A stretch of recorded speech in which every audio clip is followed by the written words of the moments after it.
if you can build the daughter up on the inside, you don't have to worry about as much what's on the out. She will be okay with what's on the outside.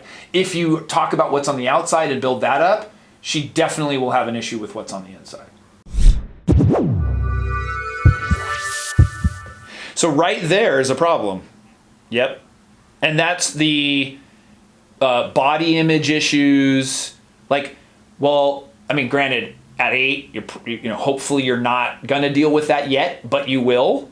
The idea that a girl is 19 and she's in a bathing suit and she gets way more likes, way more comments. Well, even if they're not horrible, I mean, they're good comments and somebody saying, hey, that looks really cute on you, blah, blah, blah. What? All of a sudden, then she has become validated by how she looks. And I've done quite a few videos on, parenting women or parenting girls and how to, how to deal with daughters and the importance of validation of what's inside, and that has nothing to do with what they were born with. So, a girl's eyes, a girl's nose, how she looks, I mean, whatever it is, you have beautiful hair. She didn't choose that. Like, that is genetic.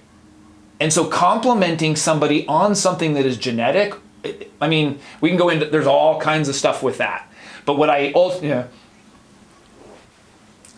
and what I say is if you can build the daughter up on the inside, you don't have to worry about as much what's on the out. She will be okay with what's on the outside.